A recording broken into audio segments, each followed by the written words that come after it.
우리에게 주시는 말씀 우리 보도록 하겠습니다. 에베소서 1장 3절에서 14절, 에베소서 1장 3절에서 14절 말씀을 우리 한 절씩 교독하고 우리 마지막 절 같이 봉독하도록 하겠습니다. 찬송하리로다. 하나님 곧 우리 주 예수 그리스도의 아버지께서 그리스도 안에서 하늘에 속한 모든 신령한 복을 우리에게 주시되 곧 창세전에 그리스도 안에서 우리를 택하사 우리로 사랑 안에서 그 앞에 거룩하고 흠이 없게 하시려고 그 기쁘신 뜻대로 우리를 예정하사 예수 그리스도로 말미암아 자기의 아들들이 되게 하셨으니 이는 그의 사랑하시는 자 안에서 우리에게 거저 주시는 바 그의 은혜의 영광을 찬송하게 하려는 것이라. 우리는 그리스도 안에서 그의 은혜의 풍성함을 따라 그의 피로 말미암아 속량 곧 죄사함을 받았느니라. 이는 그가 모든 지혜와 총명을 우리에게 넘치게 하사 그 뜻의 비밀을 우리에게 알리신 것이요 그의 기뻐하심을 따라 그리스도 안에서 때가 찬 경륜을 위하여 예정하신 것이니 하늘에 있는 것이나 땅에 있는 것이 다 그리스도 안에서 통일되게 하려 하심이라. 모든 일을 그의 뜻의 결정대로 일하신 이의 계획을 따라 우리가 예정을 입어 그 안에서 기업이 되었으니 이는 우리가 그리스도 안에서 전부터 바라던 그의 영광의 찬송이 되게 하려 하심이라. 그 안에서 너희도 진리의 말씀 곧 너희의 구원의 복음을 듣고 그 안에서 또한 믿어 약속의 성령으로 인치심을 받았으니 이는 우리의 기업의 보증이 되사 그 얻은 것을 총량하시고 그의 영광을 찬송하게 하려 하심이라. 아멘. 아멘. 네, 할렐루야. 네, 우리 한번 앞뒤 옆에 분 보면서요. 우리 일주일 만에 또 반갑게 맞이한 분들도 있고 또 한동안 못 보다가 또 오신 분도 있네요. 오늘 너무 반가운 얼굴들이 있어요. 우리 한번 앞뒤 옆에 분 보면서 인사해볼까? 잘 오셨습니다. 사랑하고 축복합니다. 네. 오늘 이번 주에는 좀 안타까운 소식과 또 기쁜 소식이 있었던 것 같아요. 한 사건에 우리 광명에 저기 지하 공사하는 가운데 그 터널 뭐 하여튼 어떻게 뭐가 무너졌는지 정확하게 모르겠는데 무너졌어요. 그 두 명이 한 명이 실종되고 뭐 한 명이 뭐 어떻게 됐는데 극적으로 또 20대 청년이 또 이렇게 구조가 됐어요. 와, 그래서 마음이 울컥하더라고. 그 청년이 이제 어떻게 연락은 됐는데 이제 못 찾는 거예요. 갖고 뭐 이렇게 그 뭐 철 같은 거를 10cm씩 끊으면서 이제 구조돼요. 또 무너지면 안 되잖아요. 조심스럽게 했는데 전화 이렇게 통화로 할 때 내가 살 수 있을까요? 막 살 수 있을까요? 막 그랬대요. 근데 극적으로 살아났어요. 할렐루야. 여러분 생명이 이렇게 이렇게 살아나는 것, 참 귀한 거잖아요. 네, 우리 예수님은 우리 모든 인류의 생명을 구원하시기 위해서 십자가에 달려 죽으시고 또 우리를 위해 고난 당하시고 죽으시고 부활하신 줄 믿습니다. 네, 우리가 그 예수님을 믿을 때 우리도 이렇게 죽음에서 살아나는 거예요. 이거 얼마나 큰 기쁨입니까? 여러분 이 사순절 또 다음 주가 부활절인데 사순절 보내고 또 고난주간 보내고 또 부활절 우리 맞이할 때요. 예수님이 왜 나를 위해 십자가 달려 죽으셨는지 그 고난을 깊이 묵상하고 또 그 속에서 그냥 고난 당하신 주님 때문에 질질 짜는 것으로 끝나는 게 아니라 그 구원을 이미 이루신 주님 때문에 우리 또 기뻐할 수 있는 저희 모두가 되었으면 좋겠습니다. 참고로 미리 말씀드리면 이번 주 토요일 날 여러분 토요일 날 뭐 다른 뭐 선약이 있으신 분들 토요일 날 선약 있으셔요? 없죠? 손 안 드신 거 보니까 그럼 저랑 약속을 잡아요. 우리 5시에 교회로 오십시오. 5시에 개를 데리고 오셔도 돼요. 개 때문에 못 오신다. 개 데리고 오십시오. 밑에서 잘 봐드릴게요. 그래서 우리 5시에 다음 주에 우리 이제 특별한 우리 목사님들 연합 팀이 문화 공연을 해요. 이제 찬양 인도도 아주 그냥 프로페셔널하게 아주 그냥 전문가 그렇게 이제 인도도 하시고 또 막 연극도 하시고 뭐 하여튼 뭐 이렇게 여러 가지 또 이렇게 뭐 이렇게 준비한 것들이 있어요. 우리 다 오실 거죠?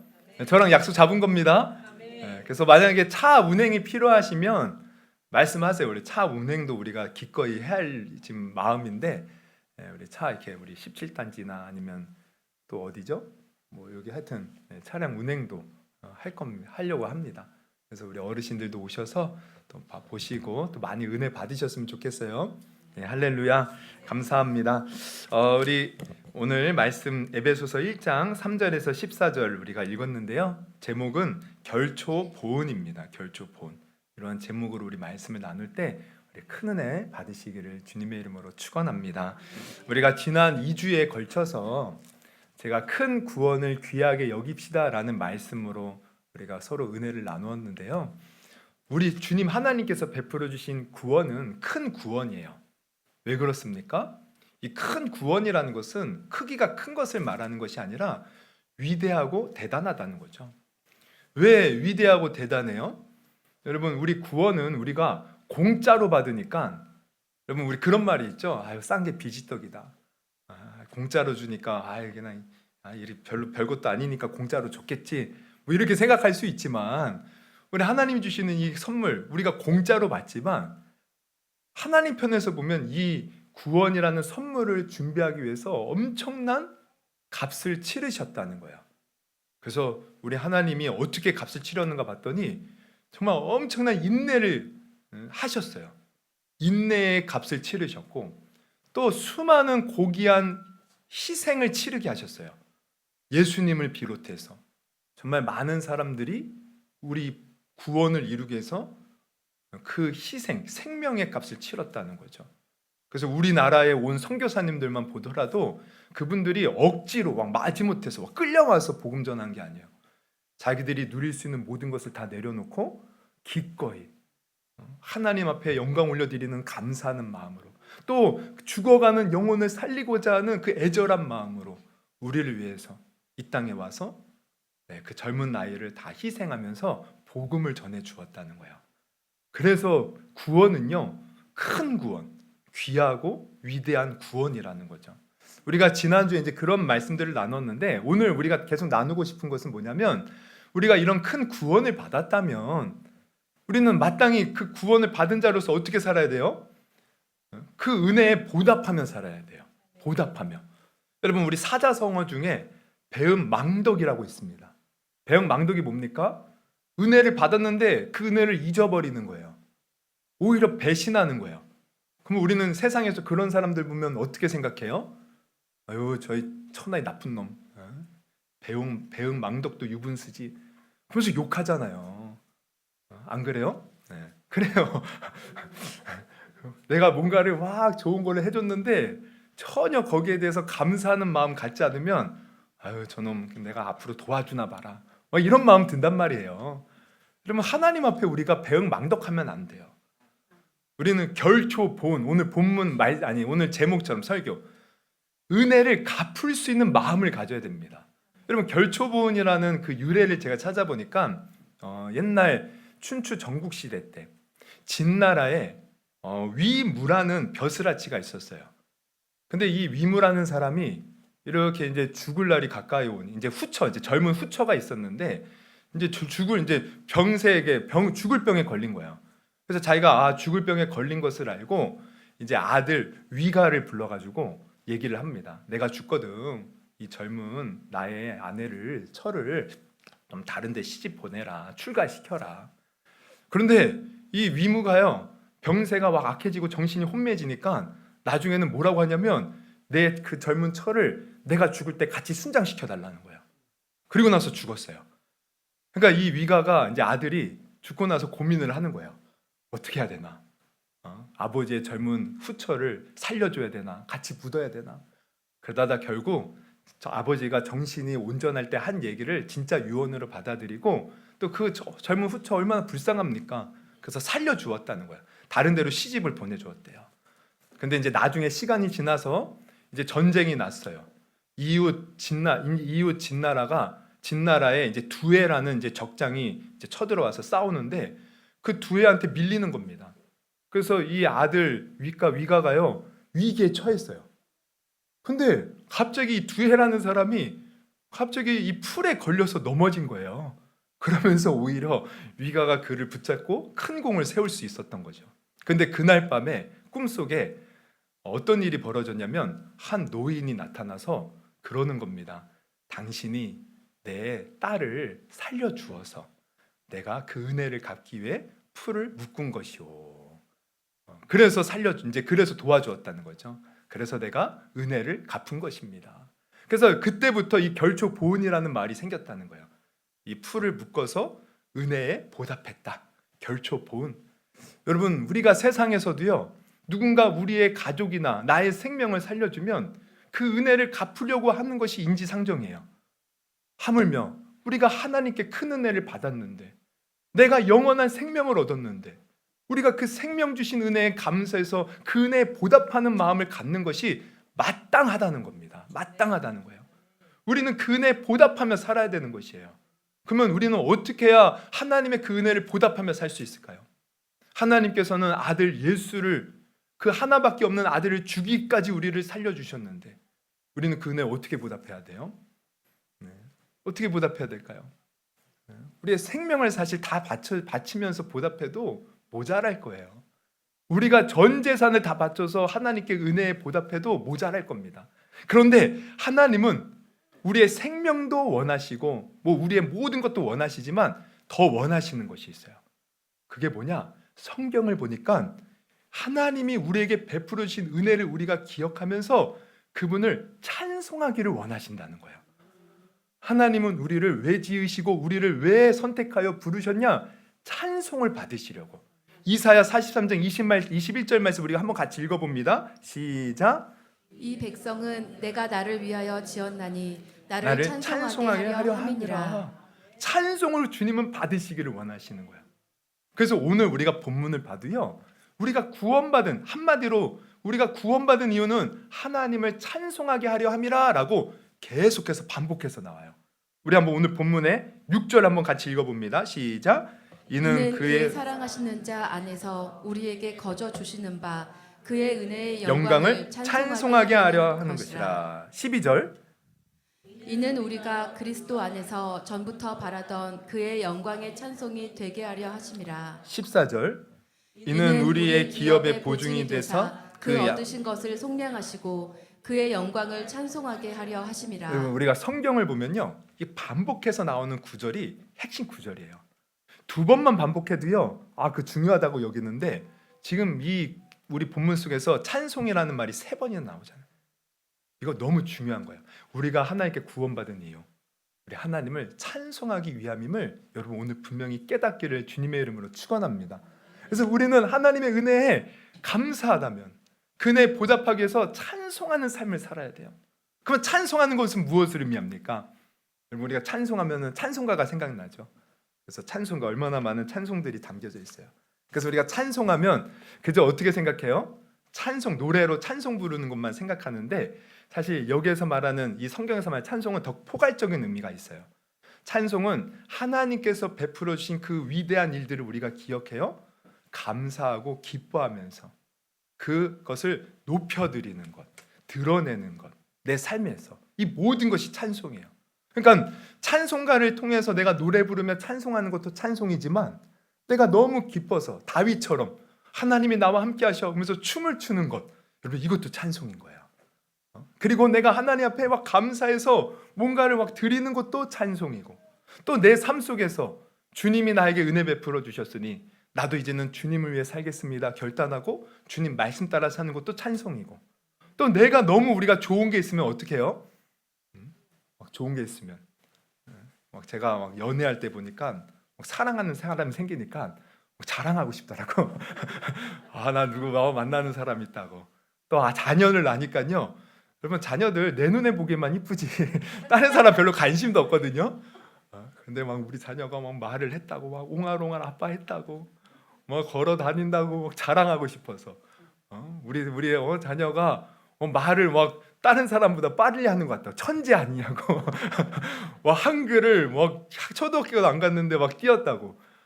근데 한글 빨리 뛰어도 공부 잘하는 거 아니더라고. 막 어렸을 땐 천재 같아. 다 대단한 것 같아. 막 자랑하고 싶잖아. 막 주위에. 좋은 게 있으면 자랑해. 우리가 하나님의 그 은혜를 받고 너무 좋으면 자랑하는 것, 그 은혜를 다른 사람에게 전하는 것, 이것도 찬송입니다. 그러니까 내가 하나님께 받은 은혜가 너무 커서 막 감사하고 기뻐하고 행복하며 사는 그 모든 것이 찬송이에요. 찬송. 그러면 우리가 찬송하는 삶을 살면 어떻게 돼요? 하나님 안에서 내가 기쁨을 누리고 감사를 누리고 행복하면서 우리 삶이 막 봄에 막 들에 꽃이 피고 막 풀이 나고 막 나무가 무성해지면서 아름다워지듯 우리의 삶도 아름다워지는 겁니다. 그러므로 하나님의 영광을 드러내는 것. 여러분, 이게 찬송이에요. 찬송. 이렇게 우리가 찬송하는 삶을 사는 것을 하나님이 원하시는 줄 여러분 아시기를 바랍니다. 그런데 문제는 뭐냐? 우리가 이런 찬송하는 삶을 살아야 되는데 또 이렇게 찬송하는 삶을 살기가 쉽다? 어렵다? 어렵다는 거예요. 어렵다는 거예요. 하나님은 우리가 찬송하는 삶을 살기를 원하는데 찬송하는 게 또 쉽지가 않아요. 구원받은 은혜 감사해서 감격해서 눈물은 흘리지만 삶 속에서 또 그 찬송의 삶을 살기가 여간 힘든 게 아니에요. 왜 그런가 봤더니 여러분, 우리가 찬송하잖아요. 그럼 이거 하나님이 기뻐하시는 일이에요. 뿐만 아니라 찬송에는 능력이 있습니다. 여러분, 사도 바울과 실라가 감옥에 갇혔어요. 빌립보에서 복음을 전하다가 억울하게 막 매를 맞고 지하 깊은 곳에 가두었어요.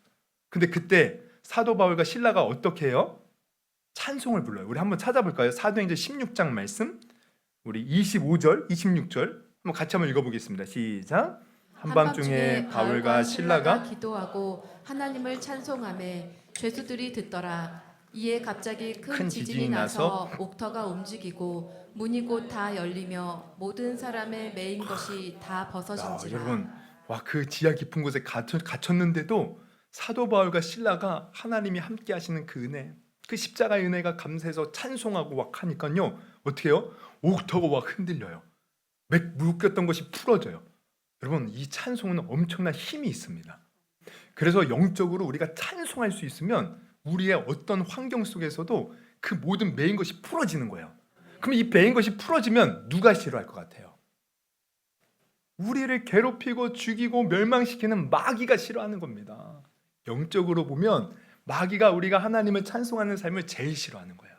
그러니 어떻게 하겠어요? 그는 눈에 아주 쌍불을 켜고 우리가 찬송하는 삶을 살지 못하도록 방해하는 거죠. 그래서 사실 찬송하는 것이 쉽지 않아요. 마귀는 우리의 환경 속에서 어려움을 줘서 찬송하지 못하도록 만들기도 하고, 또 우리 마음, 여러분, 인간은 누구나 감정을 가지고 있어요. 이 감정이 좋은 겁니다. 근데 마귀는 또 이 감정을 이용해서 우리 감정을 막 다운시키는 거예요. 막 우리 감정을 막 흔들어놔요. 마음을. 그러면 우리 감정이 막 떨어지면 어떻게 돼요? 찬송이 안 나와요. 그리고 누군가의 말 속에서 막 상처 주는 말. 근데 그 사람은 의도한 게 아닌데 괜히 그거를 내가 상처받았다고 해석을 해. 또 마귀가 그렇게 생각하게 만드는 거예요. 야, 아무개 집사가 너한테 뭐라고 했는데 그거 너 무시하는 거다? 너 무시하는 거야. 지금 너 아주 그냥 깔보는 거야. 너 참으면 안 돼. 와, 그러면서 상처받아. 마귀가 하는 짓들이에요. 그래서 그렇게 환경 속에서 내 감정이 가라앉고 막 누군가의 말이 막 계속 생각나고 하면은 여러분, 찬송 안 나와요. 우리는 이 모든 것을 이겨내야 됩니다. 할렐루야. 그럼 모든 마귀의 방해를 이기고 찬송하는 삶을 살아야 된다는 거예요. 오늘 본문도 우리가 어떻게 해야 찬송하는 삶을 사는지를 잘 보여주는 본문이에요. 그래서 오늘 본문을 통해서 우리가 찬송하는 것을 어떻게 우리가 삶 속에서 실천하며 살 수 있을까? 그 비결을 배운다면 첫째는 이겁니다. 우리가 하나님이 나를 어떻게 구원하셨는지를 기억하는 거예요. 첫째는. 우리 한번 3절부터 쭉 한번 다시 한번 읽어볼까요? 3절부터 쭉 보면 찬송하리로다 하나님 곧 우리 주 예수 그리스도의 아버지께서 그리스도 안에서 하늘에 속한 모든 신령한 복을 우리에게 주시되, 이제 주시되 어떻게 주셨느냐? 4절 같이 한번 읽어볼게요. 시작. 곧 창세 전에 그리스도 안에서 우리를 택하사 우리로 사랑 안에서 그 앞에서 거룩하게 흠이 없게 하시려고 그 기쁘신 뜻대로 우리를 예정하사 예수 그리스도를 말미암아 자기의 아들들이 되게 하셨으니. 여러분, 이 말씀을 보면 우리가 구원받은 것 이미 하나님이 창세 전부터, 우리가 태어나기 전, 이 세상이 생기기 전 이미 하나님은 그 옛날부터 우리를 이미 택하셨어요. 그래서 그 기쁘신 뜻대로 우리가 못나고 죄 가운데 빠져도 상관없이 그분의 기쁘신 뜻대로 이미 과거에 옛날 그 옛날부터 택하셔서, 그러니까 놀라운 은혜로 우리를 붙들어 주신 거예요. 그러니까 우리가 이 사실을 기억할 때, 그렇게 우리를 사랑하셔서 우리를 구원하신 것을 기억할 때 여러분, 우리는 하나님을 찬송할 수 있는 겁니다. 그러니까 우리가 찬송이 안 나오려고 할 때 우리는 어떻게 해야 돼요? 내가 하나님의 특별한 사랑을 받아서 구원받았음을 늘 기억할 수 있어야 돼요. 이것을 기억만 우리가 제대로 해도 우리 찬송할 수 있습니다. 제가 예전에 우리 지방에 이제 이렇게 원례를 참석했어요. 우리 목사님들 이렇게 지방에 이제 그 원례가 있어서 매달 참석을 하죠. 근데 매달 이렇게 참석하다 보면 그냥 무덤덤해요. 근데 그날도 이제 참석을 했어요. 제가 아마 개척한 지 얼마 안 되고 이제 좀 이렇게 지금은 막내가 아닌데 그때 이제 막내일 때 이제 참석을 했어요. 근데 이렇게 지방에 원례를 하면은 처음에는 예배를 드리고 그다음에 입으로 이제 회의를 해요. 그리고 이제 식사를 하고 처음에 이제 예배를 드리는데 제가 이제 막내고 얼마 간지 안 돼서 저는 뭐 아무것도 한 게 없었어요. 근데 그날 이제 사회 보신 목사님이 갑자기 지금 대표 기도하신 목사님이 좀 늦으신다고 그래서 저한테 갑자기 대표 기도를 하라는 거예요. 그때부터 이제 제 마음이 긴장이 되기 시작하는 거예요. 나이 드신 목사님 앞에서 내가 기도를 해야 된다니. 또 그때는요, 막 다른 교회 막 여전도 회원들도 왔고 이게 원래가 굉장히 컸거든요. 여전도의 회원들이 와가지고 저 사람들 앞에서 내가 기도를 해야 된다니 막 긴장이 되는 거예요. 그래갖고 이제 이렇게 찬송이 이제 예배 전 이제 찬송이 이렇게 시작되는데 찬양이 기도는 이제 뭘 할까 이제 생각만 하고 있어요. 기도 그래 이렇게 기도해야지 이렇게 기도해야지. 그러면서 이제 기도 생각하고 있는데 갑자기 그 찬양 인도하시는 분이 그 찬양을 부르는 거예요. 나 같은 죄인 살리신, 나 같은 죄인 살리신 주내 놀라와. 근데 갑자기 그 찬양을 부르는데 제가 그 찬양을 나도 모르게 따라 부르면서 갑자기 제가 은혜를 받은 거예요. 나 같은 죄인 살리신 주님의 은혜 너무 크지. 큰 죄악에서 건지신 주님의 은혜 크지. 지금까지 날 인도하신 주님의 은혜 크지. 하면서 찬양 부르면서 그 은혜 빠져가지고 주님 감사합니다 하면서 막 눈물 흘리면서 제가 찬양을 부르는 거예요. 그래서 완전히 그 은혜에 막 빠져서 막 찬양 부르고 막 이제 예배를 위해서 통성으로 기도합시다. 기도하는데 제가 까먹었어요. 내가 대표를 열심히 기도하고 있었어요. 그랬더니 누가 저를 툭툭 치더라고. 빨리 가서 나가서 기도하라고. 그래서 막 눈물 훔치고 나가는데 기도를 제가 생각하고 있었던 걸 다 까먹어 버린 겁니다. 이거 어떡해요. 근데 딱 앞에 섰는데 신기한 일이 벌어져요. 제가 막 은혜가 충만하니까 그냥 저도 모르게 막 그냥 기도가 술술 나오는 거예요. 주님 우리를 죄에서 구원하신 주님 감사합니다. 죄에서 구원하신 것도 모자라서 주의 종으로 부르셔서 이렇게 주를 위해 섬길 수 있도록 우리를 주의 종 부르셨음을 감사합니다. 우리가 정말 목회하는 거 힘들고 어렵지만 우리 하나님이 이렇게 구원하시고 우리와 함께 하시는데 언제나 바울처럼 찬송하며 주님 나아가게 하시고 그러면서 기도가 술술술술. 저도 깜짝 놀랐어요. 그리고 내려왔어요. 근데 그 은혜가 막 나를 구원하신 주님의 은혜가 크니까요. 더 놀라운 것은 모든 예배 모든 것이 다 은혜가 되는 거야. 목사님 우리 사실 목사님 이렇게 설교하고 할 때 은혜 잘 못 받아요. 목사님들끼리. 근데 목사님이 별 내용도 아닌데 그게 그렇게 은혜가 되는 거야. 말씀이 끝나고 봉헌 찬송 부르는데 그 찬송가가 은혜가 되는 거예요. 심지어 목사님이 축도하셔요. 이제는 하나님의 크신 사랑과 마음이 그 예수님의 그 놀라우신 그 은혜 그냥 마음이 북받쳐 오르는 거예요. 성령님이 우리와 함께 하심. 그리고 또 심지어는 사실 그 교회가요. 지금도 기억나는데 지하였어요. 지하. 들어가는 순간부터 쾌쾌한 냄새가 났었어요. 그래서 좀 머리가 아팠는데 그 냄새조차 은혜로운 거예요. 그냥 이 예배 장소가 있다는 것 자체가 너무 하나님의 귀한 은혜인 거예요. 다. 제가 그때 뭘 깨달은지 아십니까? 하나님께 내가 예배 드리면서 은혜 받는 것은 환경, 상황이 중요한 게 아니구나. 내가 그 십자가의 사랑을 뜨겁게만 느낄 수만 있다면 내가 어떤 환경에서도 하나님을 뜨겁게 예배하고 찬양할 수 있구나. 그럼 많은 사람들이 오늘날 예배가 이러니 저러니 목사님 설교가 이러니 저러니 사실 판단 많이 해요. 그러나 중요한 것은 내 마음가짐이에요. 내가 어떠한 교회, 어떠한 상황에 있을지라도 내 마음이 그 십자가의 사랑을 기억할 수만 있다면 여러분 우리는 찬송하고 온전한 예배로 주님 앞에 영광 올려드릴 수 있습니다. 선교지에 가면 선교사님들이 항상 간증하는 게 있어요. 거기는 이런 마이크 시설도 없대요. 스피커도 없대요. 사람들이 와 오려면 저 멀리서 막 아프리카 같은 데는 정말 멀리서 몇 킬로미터 막 걸어온대요. 그럼 다 땀 냄새가 배어 있대요. 사람들 모여 있으면 냉방기 뭐 이런 에어컨도 없죠. 아주 그냥 땀 냄새로 찌들어 있고 뭐 목소리 막 말해도 막 시끌벅적. 그래도 그 사람들이요 찬양을 부르면 그 은혜를 사모해서 막 반주 없이도 막 찬양을 부를 때 막 다 은혜의 막 도가니 막 그냥 막 눈물을 흘리면서 찬양하고 그냥 말씀 뭐 별거 안 전해도 다 아멘 하면서 막 은혜 받고 그럼 막 성령의 역사가 가득한 것을 막 간증하는 것을 보게 돼요. 여러분 우리가 십자가의 은혜를 기억해야 됩니다. 하나님이 나를 어떻게 사랑했는지 그 아들의 피로 우리를 어떻게 속량했는지 이거 기억만 잘하는 사람 그러면 우리는 언제든지 찬송하는 삶을 살 수 있음을 여러분 오늘 분명히 깨닫기를 주님의 이름으로 축원합니다. 또 두 번째로 우리가 어떻게 찬송하는 삶을 제대로 살 수 있을까? 바로 내가 하나님 나라의 기업이 되었음을 기억하는 거예요.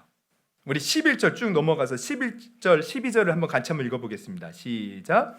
모든 일을 그의 뜻의 결정대로 일하시는 이의 계획을 따라 우리가 예정을 입어 그 안에서 기업이 되었으니 이는 우리가 그리스도 안에서 전부터 바라던 그의 영광의 찬송이 되게 하려 하심이라. 여기 보면은 우리가 예정을 입어 그 안에서 기업이 되게 했대. 그래서 우리가 기업이 되었음을 우리가 제대로 깨달으면 찬송이 나옵니다. 그러면 기업이 되었다는 건 뭘 말합니까? 기업. 여러분 기업이 되었다는 것은 내가 예수님을 믿을 때 내가 죄에서 사함 받아서 이제 어떻게 돼요? 우리는 이제 지옥 백성이 아니라 하나님의 자녀가 되죠.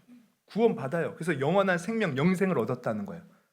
근데 이것은 여기서 그치는 게 아닙니다. 영생을 얻어 우리가 하나님 나라에 가면 그 하나님 나라에서 우리는 종처럼 사는 게 아니에요. 종처럼. 우리는 그냥 그 나라에서 우리가 보면은 교회에서도 우리가 오면은 열심히 이렇게 섬기는 일이 많죠. 그래서 어떤 분들은 그런 말도 해요. 개척교회 가면은 할 일이 많을 것 같아서 개척교회 나는 잘 안 간다고. 할 일이 많을 것 같다고. 그러면서 뭔가 교회 가면은 뭔가 해야 할 일이 많은 것처럼 느껴져. 그럼 천국 가도 그럴까요? 천국 가면 우리가 해야 할 일, 우리 그냥 막 주류에서 뭔가를 계속 해야 돼. 힘써야 돼. 애써야 돼. 근데 그게 아닙니다. 우리가 천국에 가면 우리는 왕이신 하나님의 자녀예요. 자녀. 자녀는 그 부모의 모든 것을 누리는 자입니다.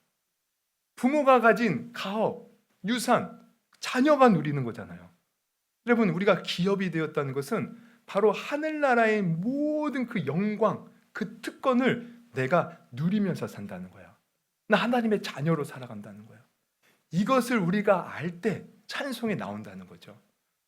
예수는 역사다라는 책을 쓴 리 스트로벨 목사님이 계시는데 그분이 쓴 은혜 하나님의 은혜라는 책이 있어요. 거기 보면 하나님의 은혜를 받은 많은 사람들의 어떤 이제 간증 이야기가 나와요. 그 중에 이제 스테판이라는 한 여자의 간증이 나오는데 이 스테판이라는 여성은 이제 미국에서 살지만 한국인입니다. 어렸을 때 자기 엄마가 그거예요. 미국 그러니까 미군 흑인 미군이랑 결혼을 해서 나온 혼혈한 거예요. 혼혈아. 근데 이제 엄마가 아버지는 자기는 못 받고 근데 엄마가 혼자 자기를 키웠던 거예요. 근데 한 4-5살쯤 됐을 때 갑자기 엄마가 자기를 이제 기차를 태우고 어디를 가더래요. 그 어느 역에서 내리더니 야 당분간 삼촌이 너를 좀 돌볼 거다. 엄마가 일이 있어서 그러니 삼촌하고 좀 있다가 나중에 찾으러 올게. 여기 기다리면 삼촌이 올 거야. 그리고 갔대요. 근데 그날이 다 지나도록 아무도 자기를 찾아오는 사람이 없대요. 그 즉시로 고아가 된 거예요. 계속해서 이제 고아가 되어서 거리에 불황아. 그러니까 그때 당시에는 막 고아들이 많았어요. 거기 이제 어울리면서 사는 거예요. 그러니까 여자이다 보니까 얼마나 험한 꼴을 많이 봤겠어요. 별 험한 꼴을 보다가 그래도 어떻게 해서 이제 고아원에 갔어요. 근데 고아원에 가도요 좋은 것은 없었어요. 계속 아이들의 괴롭힘을 당하고 또 이렇게 험한 꼴도 당하고. 근데 이제 하루는 어떤 이제 아줌마 외국인이에요. 미국인. 이게 오더니만 막 자기를 이렇게 안아주더래요. 그러더니 뭔가 막 얘기하더니만 가더래요. 그러더니 또 다시 왔대요. 그러더니 이제 고아원 그 선생님들이 막 뭔가 짐을 챙겨주더니 그 아저씨 아줌마를 따라서 이렇게 왔는데 비행기 타고 미국으로 온 겁니다. 미국으로. 근데 그 아줌마 아저씨가 잘해주더래요. 막 자기한테 방도 주고, 막 방이 공주방이에요, 공주방. 그래서 자기가 나 이렇게 잘해주지 이해를 못했대요. 근데 그 아줌마 아저씨가 계속 밥도 챙겨주고 나중에 또 학교도 보내주고 그러면서 이제 시간이 지나서 어느 정도 적응이 됐어요. 친구들도 사귀고. 그러면서 이제 하루는 친구랑 이렇게 놀면서 자기가 이제 그렇게 말을 했대요. 야, 우리 같이 사는 아줌마 아저씨는 진짜 이상하다. 나를 이곳에 데리고 와서 공짜로 밥도 주고, 방도 주고, 가방도 사주고, 책도 사주고, 학교도 보내주고 하는데 나한테 일을 안 시켜. 일을 안 시켜. 나한테 도대체 뭘 바라는지 모르겠어. 그랬더니 그 친구가 깜짝 놀라는 거예요. 야, 너 지금 무슨 말 하냐? 너 지금 그 분들의 너 딸이야, 딸. 딸이니까 너가 공짜로 그렇게 받아서 학교도 다니고 하는 거지. 그 충격을 받은 거야. 내가 딸이라고? 내가? 그래갖고 막 달려갔대요. 집에 이제 그 아줌마가 있어서 아줌마한테 물어봤대요. 내가 당신의 딸이에요? 그랬더니 그 아줌마가 놀라면서 그럼 스테파니, 넌 내 딸이란다, 딸. 너 아직도 그걸 모르고 있었니? 그러면서 자기를 안고 울더라는 거야. 자기가 그제서 비로소 알았대요.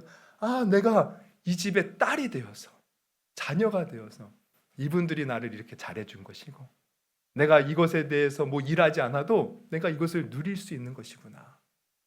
여러분, 우리는 하나님의 자녀가 되었습니다. 할렐루야.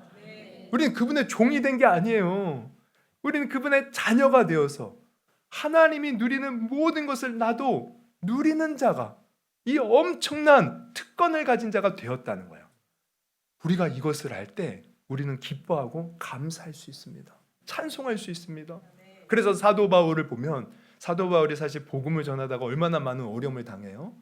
그런데 사도 바울이 이런 고백을 해요. 우리 로마서 8장 17, 18절 한번 읽어봅니다. 시작.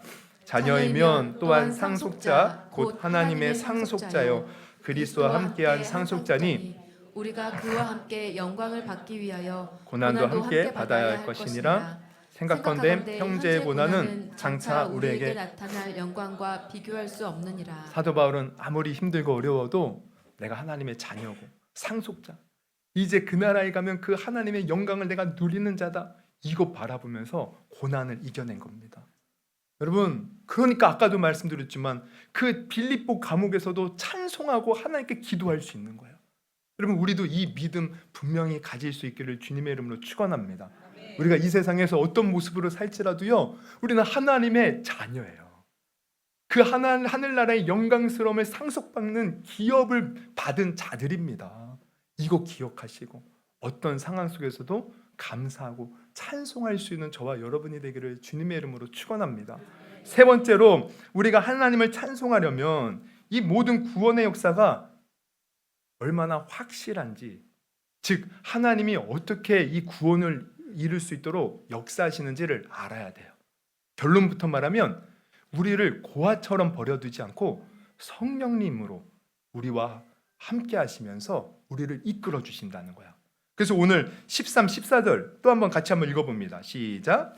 그 안에서 너희도 진리의 말씀 곧 너희의 구원의 복음을 듣고 그 안에서 또한 믿어 약속의 성령으로 인치심을 받았으니 이는 우리의 기업의 보증이 되사 그 얻으신 것을 속량하시고 그의 영광을 찬송하게 하려 하심이라. 그래서 여기서 보면은 너희도 진리의 말씀 너희의 구원의 복음을 듣고 그 안에서 또한 믿어 약속의 성령으로 인치심을 받았대요. 그리고 그분이 기업의 보증이 되신대요. 그럼 이 말은 어떤 의미입니까? 물론 여러 가지로 설명할 수 있지만 쉽게 말하면 성령님이 우리와 함께 하심으로 우리를 그 천국 하나님의 나라로 인도하는 그 길에 역사하시고 붙들어 주시고 보호해 주시고 지켜 주시고 놀랍게 우리를 이끌어 주신다는 거예요. 그래서 그 천국의 그 은혜를 우리가 확실히 받을 수 있도록 역사하신다는 거죠. 그러니까 여러분, 지금 우리가 예수 믿고 구원받으면 하나님은 성령으로 우리와 함께 하셔요. 우리를 이끌어 가셔요. 이끌어 가셔요. 우리가 모르는 사이에도 주님은 우리를 이끌어 가셔요. 여러분, 오늘 우리가 이 자리에 있는 것, 여러분은 내가 선택해서 왔다고 생각할 수 있지만 이 또한 성령님이 우리를 붙들어 주셔서 오신 겁니다. 오게 된 겁니다. 지금 성령님은 지금 우리를 지금도 붙들어 주고 계셔요. 여러분, 어떤 청년이 어떤 목사님이 이제 그 해외에서 이제 그 유학생들을 모아놓고 이렇게 이제 그 집회를 하는 게 있어요. 근데 거기에서 이제 말씀을 전하는데 한 이제 유학생 학생이 이제 말씀 이렇게 하는데 이제 쉬는 시간에 강사실로 이제 찾아왔대요. 찾아와서 이제 고민이 뭐냐면 그거예요. 자기가 유학생활도 힘들고 어려워서 정말 하나님의 은혜가 필요한데, 그래서 은혜 받고 싶어서 이 집회에 참석하게 되었다는 거예요. 근데 첫날, 둘째 날 정말 은혜를 사모하면서 은혜 받기를 간절히 구하는데 도무지 어떤 은혜도 내가 못 받고 있는 것 같다는 거예요. 그래서 내가 어떻게 해야 됩니까, 목사님? 나 은혜 받고 싶은데 하나님이 날 버린 게 아닐까요? 하나님은 나 같은 자 안중에도 없는 것은 아닐까요? 그러면서 이제 고민을 털어놨대요. 근데 목사님 가만히 들어보니까 막 울면서 이제 이 얘기를 하는데, 가만히 들어보니까 아니 이미 이 청년은요 지금 성령님이 역사하는 거예요. 왜냐? 그러면 그래서 왜냐면 이제 그렇게 얘기를 했대요. 아니 자네는 이미 은혜 받고 있는 것 같네. 왜냐하면 많은 이 세상에 사람들이 있지만 하나님을 찾는 자가 얼마나 되겠는가. 또 여기에 많은 학생들이 왔는데 아니 자네처럼 그렇게 은혜를 갈구하는 사람이 얼마나 되겠느냐. 지금 자네가 그렇게 은혜를 사모하는 것조차 성령님이 그 속에서 역사하는 것이 아니겠니? 이미 성령님 내가 보니까 내 안에서 역사하고 있어. 이제 마지막 집회 때 그 성령님께 너를 맡기고 성령님 인도하옵소서, 말씀하옵소서, 내가 주님 뜻대로 행하겠습니다. 한번 너 자신을 들여보렴. 그러면 성령님이 분명히 너에게 놀라운 은혜를 더하실 거야.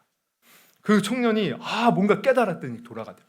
그래서 마지막 이렇게 집회를 하는데 이렇게 보니까 그 청년이요 마지막 집회 때 그렇게 막 은혜를 받으면서 눈물을 흘리면서 그렇게 좋아하더라는 거예요. 여러분, 성령님은 이미 우리가 모르는 사이, 우리가 몰라서 그렇지 이미 우리의 삶을 이끌어오고 계셔요. 예수님 믿으시겠습니까? 아멘. 내가 할 수 있는 것도요. 세상 사람들 봐요. 예수님 믿으시겠어요? 당신이나 믿으라고. 못 믿겠다고. 근데 어쨌든 우리가 내가 이해는 안 돼도 믿습니다 고백하는 것, 이거 성령님 붙들어 주시는 거예요. 그리고 또 오늘 교회 온 것도 그래요. 우리가 사실 우리 사모랑 또 많은 우리 성도들이 전도해요. 가서 예수 믿으세요. 예수 믿으세요. 그러면서 막 물티슈 줘요. 어떤 사람은 어떻게 하는지 아세요? 물티슈 주면은 받지도 않아.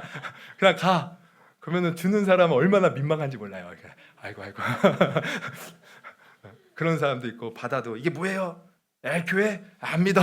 이렇게 하는 사람도 있고, 그냥 받고서는 예 하고 가는 사람이 있고. 여러분, 아무리 교회 오라고 해도요 많은 사람 안 와요. 근데 우리가 어떻게 이렇게 교회에 왔을까? 여러분, 이미 성령님이 우리 안에서 역사하신 줄 여러분 아시기를 바랍니다. 내가 때로는 신앙생활하다가, 우리 오래 신앙생활하면 아실 거예요. 우리가 늘 이렇게 그냥 성령 충만해서 기쁘기만 한 건 아니잖아요. 좋다가도 다운될 때가 있고, 또 어쩔 땐 진짜 하나님이 멀리 계신 것 같기도 하고, 또 지금까지 오면서 내가 믿음을 버릴 뻔한 적도 여러 번 있고, 그런데도 지금까지 내가 믿음을 갖고 올 수 있었던 것, 나도 모르는 사이에 성령님이 우리를 붙들어 주신 겁니다. 성령님이 일하고 계시는 거예요. 우리가 이 성령님의 역사심을 깨달을 때, 깊이 깨달을 때 감사가 나옵니다. 여러분, 제가 예전에도 한번 얘기해 드린 것 같은데요. 제가 어느 책에서, 제가 이제 직접 본 건 아니고 TV 드라마 중에 이제 그 드라마가 있어요. 눈이 부시게라는, 이제 김혜자 씨가 이제 나오는 드라마인데, 이 김혜자 씨가 이제 드라마를 보면 이 김혜자 씨가 이제 나중에 이제 치매에 걸려요. 알츠하이머. 뭐 나중에 걸렸는지 하여튼 알츠하이머 이제 치매에 걸려요. 그래서 이제 이게 기억을 못 하니까 아들도 못 알아보고. 근데 이제 이제 극 중에서 이제 김혜자 씨는 어려서래. 이제 아들이 어렸을 때 남편을 잃고 아들을 홀로 힘겹게 이제 키워온 거예요. 근데 이 아들이요 어렸을 때 그만 교통사고를 당해서 이제 장애를 입습니다. 그러다 보니까 이 김혜자 씨가 아들이 세상에서 어떻게든 강하게 주눅 들지 않고 잘 키우기 위해서 강하게 키우는 거야. 늦잠이라도 자면 막 혼내고, 학교도 아파도 절대로 빠지지 않게 하고 아주 강하게 키우는 거예요. 근데 이제 문제는 그렇게 엄마가 하도 강하니까 아들이 엄마한테 상처받는 게 많아. 엄마를 싫어해. 그래서 나중에 커서는 엄마랑 사이가 좋지 않아요. 그런데 이제 이 김혜자 씨가 치매에 걸려서 이제 병원에 이제 입원하고 있는데 하루는 병원에서 이 아들 내외에 연락이 왔어요. 엄마가 실종됐다는 거예요. 사라졌다는 거예요. 병실에서 하고 부랴부랴 이제 병원으로 달려와요. 그래서 막 온 의사들과 막 이제 가족들이 찾는 겁니다. 근데 이 아들이요 먼저 찾아요. 근데 뭐 하는 엄마를 찾냐면 이제 눈이 그때 왔는데 엄마가 눈을 쓸고 있는 거예요. 눈을 쓸고 있는 거예요. 하고 이 아들이요 도대체 엄마 여기서 뭐 하냐고 다 찾았다고. 그때 이제 치매에 걸렸잖아요. 김혜자 씨가 해맑게 웃으면서 그렇게 말을 하는 거예요. 내가 우리 아들 학교 가는 길 미끄러지지 않게 하려고 눈치고 있다고. 근데 이 아들이요 그때 뭘 깨닫냐면 자기가 어렸을 때 이제 특히 중학교 때 아니 이렇게 학교 가려고 하면은 눈이 많이 온 날 자기 집 대문 이렇게 앞에만 눈이 다 튀어져 있는 거야. 근데 엄마가 항상 늘 강하고 자기한테 막 모지게 구니까 엄마가 치웠을 것이라는 꿈에도 생각 못했어요. 아, 저 옆집 아저씨가 치웠나 보다. 근데 지금 그 모습을 보면서 아, 어렸을 때 그 눈치였던 분이 우리 엄마구나. 그러면서 아들이 그렇게 얘기를 하는 거예요. 엄마. 아니 이제 그 아줌 이제 김혜자를 부르면서 어머님이 그렇게 눈을 치워도 그 아들은 그거 몰라요. 그랬더니 그 김혜자 씨가 지금 아들을 못 알아보고 하는 얘기가 뭐냐면 몰라도 괜찮아요. 나는 그저 우리 아들 안전하게 학교 갈 수만 있으면 돼요. 그러니까 이 아들 엄마가 무지개 키웠지만 자기를 늘 사랑해주고 아껴준 그 은혜를 그제서야 비로소 깨닫는 거예요. 여러분 하나님 우리가 몰라서 그렇지 우리를 얼마나 사랑하는지 모릅니다. 사랑하셔서 아들도 보내주셨고 우리가 예수 믿고 구원받아서 하나님의 자녀가 되어도 우리 연약함 다 아셔요. 그래서 우리가 모르는 사이에 지금도 놀라운 은혜로 우리를 붙들어주고 계셔요. 특히 성령 하나님이 우리 속에서 우리의 마음과 생각을 지켜주시면서 넘어질 듯 하면 다시 일으켜 세워주시고 내가 좌절할 듯 하면 다시 소망을 주시고 내가 정말 그 깊은 어떤 그런 고통 속에서 헤매고 있을지라도 주님께서 이렇게 빛을 비추시면서 너 이쪽으로 와야 된다. 우리를 이끌어 주시는 우리 성령님이라는 거예요. 여러분 나와 늘 함께 하시는 이 성령님을 우리가 깨닫고 여러분 늘 하나님을 찬송할 수 있는 저와 여러분이 될 수 있기를 주님의 이름으로 축원합니다. 여러분 오늘 말씀 제목이 뭐라 그랬죠? 결초본. 우리가 은혜를 받았다면 은혜를 갚는 것이 마땅하다는 거예요.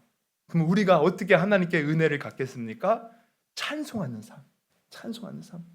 여러분 예수님이 나를 위해서 십자가 달려 죽으신 그 은혜를 기억하면서 여러분 우리 찬송합시다. 감사합시다. 기뻐합시다. 내일부터 고난주간이에요. 고난주간 특별 새벽기도. 아, 예수님 고난 받았으니 나도 새벽에 고난 받아야겠다.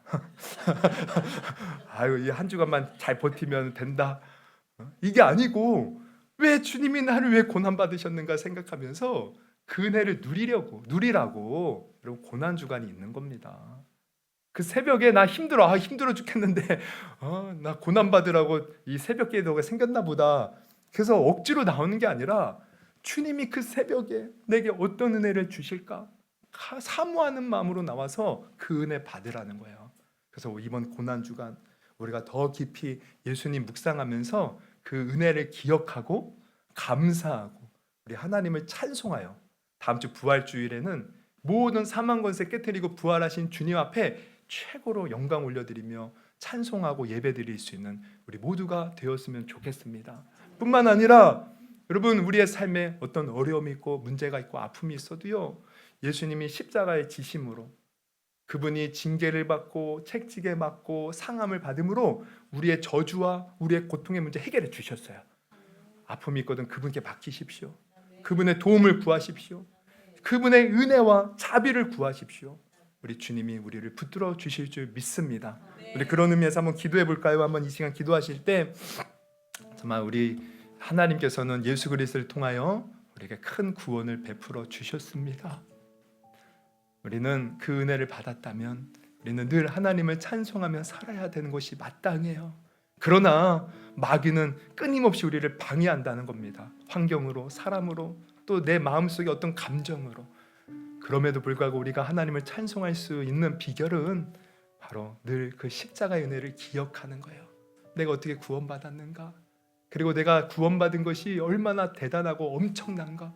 그 하늘의 영광, 그 기업을 받는 나는 상속자, 자녀가 되었다는 것. 그리고 하나님은 그냥 구원받았어 이제 알아서 해, 그게 아니라 지금도 나도 모르는 그 사이에 주님이 나를 붙들고 계시다는 거예요. 이것을 우리가 알 때 찬송할 수 있습니다. 하나님, 정말 이 고난 주간 우리가 맞이했습니다. 정말 이뿐만 아니라 우리가 평생토록 찬송하기를 원하는데 이 놀라운 은혜를 깨닫고 찬송하는 내가 되게 하여 주시옵소서. 오늘 이 시간에도 그 은혜를 알게 하여 주시고 주님 앞에 나를 맡기오니 주님 일하시고 역사하여 주시옵소서. 우리 들은 말씀 놓고 우리 주여 3번 부르시고 우리 한번 기도하도록 하겠습니다. 기도하십니다. 주여